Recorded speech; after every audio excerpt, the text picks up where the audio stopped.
Hey, did you ever wonder why it's almost like a rare phenomenon worldwide to come across a politician worth his salt? Let me give you food for your thoughts.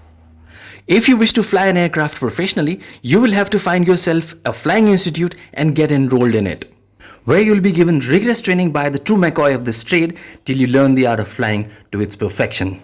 In addition to that, you'll have to study and wreck your brains over subjects like air law, radio navigation, general navigation, mass and balance, aircraft performance, principle of flights, meteorology, aircraft general knowledge, human performance, and its limitations.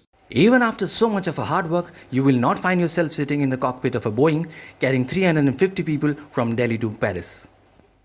Much before you realize this tantalizing dream of yours to fly, you will have to go through a series of interviews with the martinets of airline companies who will grill test your claim to be a highly trained professional to their own satisfaction.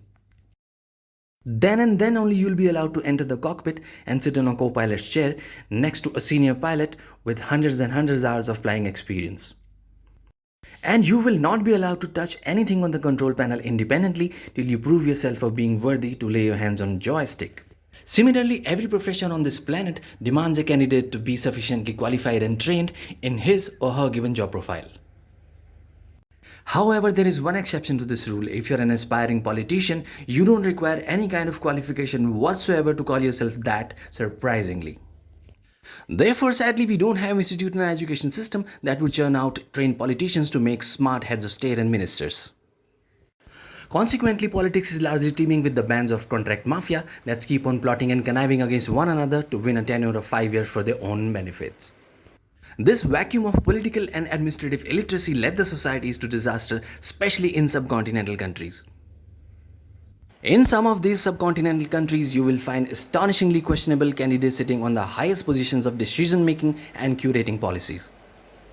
Once in power, these contract mafias, aka political parties, carry out literally a bandabant of key positions among themselves according to their own role, weight, and influence over the members. Here onwards, country remains a victim to these misfit candidates in power for 5 long years. In countries like India and Pakistan, these candidates could be film actors, sports stars of yesteryears, gangsters, bandits, religious fanatics, even active terrorists. Anybody and everyone can try their hands in politics and even succeed. This is high time when we should come up with institutes like NID and IIT to prepare rightly equipped candidates to run our country in progressive and thoughtful fashion.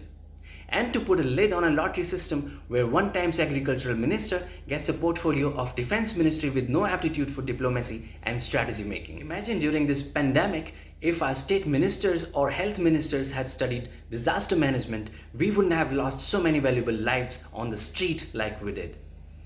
Hi, this is DJ Nano and you're watching my channel Outside the Box. If you like the way I think, give me a thumbs up, share my channel with like-minded people and subscribe it. I'm expecting you to see here more often.